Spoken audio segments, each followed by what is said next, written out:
A Fox News alert. The long-awaited border security bill is done. Already facing backlash in some sectors as the text claims there is no amnesty for anyone already here. These are just some of the highlights. 50,000 new visas per year for 5 years. $650 million let over from the Trump years to build the wall. They'll start finishing, get about 50 miles. Increase ICE funds and detention capacity to 50,000. Shut down authority after an average of 5,000 encounters a day. But the lead negotiator and our next guest insists it's the most misunderstood part of the bill, the one I just read. So joining us now for his first interview since the text was released last night, GOP Senator James Lankford. Senator, thanks so much for joining us. I'm going to go to the part that you want to define the most misunderstood, the 5,000. What is it exactly?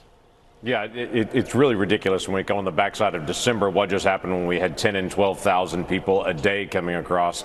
And this authority is a 5,000 authority to say if you get to 5,000, which we've been there every single day except for 7 in the last 4 months, that it completely closes the border down. It deports everyone. It changes the paradigm from right now. What the Biden administration is doing is catching and releasing everyone to actually catching and deporting everyone. It literally flips the script on it. I have people saying, well, I don't want to do that at 5,000. I want to do that at 3,000. Say, well, fine, we can do 3,000. But right now, every day we're at 5,000. It doesn't matter between the two. We've got to be able to have something that mandatorily deports everyone rather than actually releases everyone. That's what this does. Some people are thinking that this is somehow like counting 5,000 people in every day and releasing them. That's absurd. We changed the asylum laws. We increased detention beds. We doubled the deportation flights. We add ankle monitors for people that are actually coming through that do these family groups that come through so we can track any individual that when we don't have capacity. Right. There's all the things that we build into this to make this a much stronger system. Gaps that are in the law get closed in this structure. So you're saying even people who have come through and they actually fit the demand and can get in, that counts, including people that get rejected, that counts. So when you hit that 5,000 number, everything shuts down. Almost like the stock market, when there's too much trading, they'll shut it down to the next day. And you're saying if this was in place now, the border would be shut down. That's correct. The border would be shut down. Not only did the border be shut down today, it had been shut down every single day the last 4 months, and we'd have been turning people around. Instead, actually, people have been released into the country. If this would have been in place 4 months ago, we'd have had 1 million fewer illegal immigrants into our country right now. Also, there's some text in there that says the president does have some discretion to open up the border after it's shut down and not go by these rules. Is that true? So, again, we're back to the crazy details of this, of people that are throwing stuff in there just trying to be able to attack a proposal that actually closes the border down. Yes, there's a discretionary piece on this, but it's a mandatory close down. They've got 275 days in the next year that has to be closed down. There is some discretion for the president to be able to reopen it, 45 of those. If we have something like a hurricane come through Central America, something like that, where we're trying to be able to manage a natural disaster. But it's not like just a random turnaround on this. And I've had folks that have said, hey, the Secretary of Homeland Security would have those authorities. So would every president. So would, a Chad Wolf in a future Trump administration would have authority. So the key thing here is changes the asylum laws, builds more wall, adds more detention beds, adds more deportation flights, changes this 10-year backlog that we're currently in now to weeks before people are actually deported. That's what the bill really does. All right. So the main thing that you believe one of the main things is asylum changes. Now, the criteria to get into our country, you need to do what? So right now, if you walk across the border today, you can say, I have fear in my country, and you'll be released into the country for 10 years. Under this bill, you walk across the border and say, I have fear in my country. They say, prove it. You've got to have a higher standard of evidence. And then they say they're going to check your criminal record. They're going to say, could you have internally relocated into another place in your own country, which by far most people could. Could you have stopped somewhere along the way and actually remained there? If any of those are true, then you're deported immediately. Instead, today, they're going to be released for 10 years. Under this bill, they would be deported quickly on it. But not unaccompanied minors and not families. They get ankle monitors and get to stay, right? Well, they get ankle monitors, but they actually go through this higher standard. They don't get to stay. They go through this higher standard. They immediately have their processing within weeks, and then they are deported as well. The difference is it's very difficult to be able to actually hold all of these families in that position. So you got to find another way to be able to do it. So this bill addresses that. Right now, again, those families are released for 10 years. In this structure, it would be weeks, and then they would be deported. So people have got to decide on this. Do I want everyone in the country, unlimited numbers, what we have now, or do we want to have a faster, stronger system that we're actually deporting people? All right, so let's talk about the NGOs, the Catholic charities. They get huge money to house and provide accommodations to illegal aliens who are trying to get into this country. You put $1.4 billion into this. That is an area in which I know Republicans are upset about. Can you want to expand on that?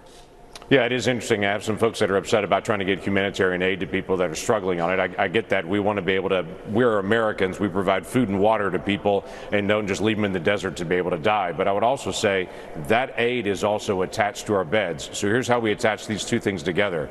So to be able to get that economic assistance actually got out, that means the Biden administration, before that assistance goes out at the end of it, that means they've got to add more deportation flights, they've got to add more detention beds, they've got to add more ICE officers, they have to add more Border Patrol officers. Right. They have to actually implement these things before those final dollars go out. So those things are attached. That's actually a forcing mechanism to say, you want those dollars to go out, you got to actually start deporting people. So here's what Senator Mike Lee said. Not only does he say he needs 3 weeks to read through it, he said no self-respecting senator should agree to vote on a 370-page bill this week. Any 41 senators can prevent the bill from proceeding. If you agree that senators should have this bill for at least a few weeks, and certainly more than a few days before voting on it, say so. You understand where he's coming from, right? Don't you guys have a procedural vote this week? And you're going to vote on the bill by the end of the week? So we actually have this bill came out yesterday, Sunday. The first procedural vote is Wednesday, and that procedural vote is literally just open it up to be able to go through it and to be able to say, are we going to debate it this week? That's what Senator Lee is actually talking about. It's interesting that he said he's already opposed to it. He needs 3 weeks to be able to read it, but he's already opposed to it. Again, people have got to be able to read it, go through it themselves. Don't just go off a Facebook post somewhere what the bill says. This dramatically changes asylum. It dramatically changes deportations. We no longer have a 10-year backlog. It builds more wall. Those are the key things that it actually does. But read it for yourselves. Don't just believe what's online. Here's what Speaker Johnson said. I have seen enough. This bill is even worse than we expected. It won't come close to any of the border catastrophe the president has created. As the lead Democrat negotiator proclaimed, under this legislation, the border never closes. If this bill reaches the House, it will be dead on arrival. Your thoughts?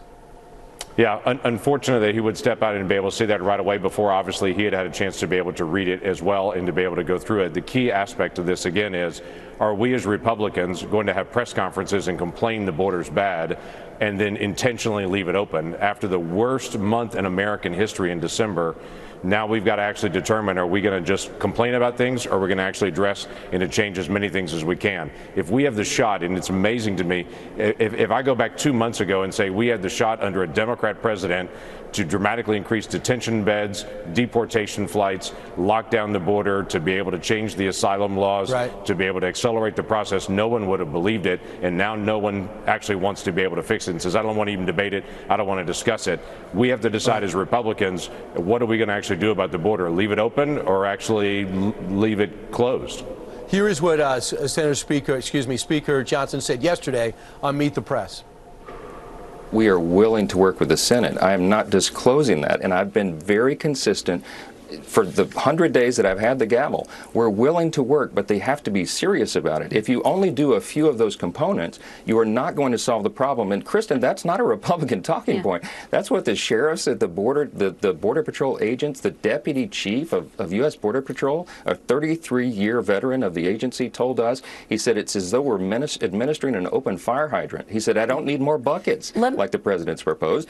I need to stop the flow. And we know how to do that, but Joe Biden is unwilling to do it. So if you could answer him, what would you say? Yeah, I would say we do have to be able to decide here, because at one point I'll hear people say we don't need more laws, the president has all the authorities they need, and then the other side say we need more than the laws that this is actually giving. So again, we have to decide, is this a matter of we have all the authorities that are needed, we need to do nothing, or we need to do everything because the president doesn't have enough authority? At the end of the day, let's do everything we can. We do have a Democrat president, we have a Democrat Senate, we have a Republican House. This is a moment to solve as many things as we can and then keep working on the next day. Senator Lankford, what gets people nervous is that we watch this president, I think you agree with me, do more damage to the border than any president in history. He won't even go see it during a time in which it's broken. He doesn't want to hear about it. The vice president ignores it. And they're all in support of this bill. Chuck Schumer's in support of this bill. Only Senator Padilla out in California has been skeptical. And a lot of Republicans instinctively said, what am I missing? Why are they in support of this bill? Yeah. Well, I would also tell you that there are liberal protesters in D.C., and if you come around the Capitol, there's posters put up all over the place from liberal activists saying, stop this Republican immigration bill as well. There are plenty of liberal activists that are actually furious about this because it's locking down asylum. It's changing the parole authority. Right now, today, Biden's going to give out 1,500 work permits to just random people as they cross the border. This bill ends that. That's what the liberal activists are actually fighting against as well. So there are a lot of things in this that people should look at and go, can we put a stop to this chaos? Senator Lindsey Graham is in. Any other Republican senators are in to join you in support if this comes to a vote? Yeah, there are quite a few that are out there. Everybody's going through it, obviously, and people want to be able to read it and actually review it. Some people are taking it seriously and actually going through and saying, does this have a significant change in policy? Can we actually, under a Democrat president, compel them to be able to do things that they do not want to do? And for this White House to be able to step out and say they're in support of it, I would tell you, I've been in the negotiations. They fought this all the way through, and then at the very end of it are saying, okay, well, we're going to do it. But there's a big difference here of what will actually occur if we actually implement these things in this bill. Senator Lankford, thanks so much. We're just scratching the surface on, what is it, 280 pages on pure border security. But I think you outlined it, and best of luck. I just know one thing. You worked extremely hard on this for the last 4 months, and anyone who goes after the personal attacks is just way out of bounds. Senator, thank you so much. Thanks, Brian. You got it.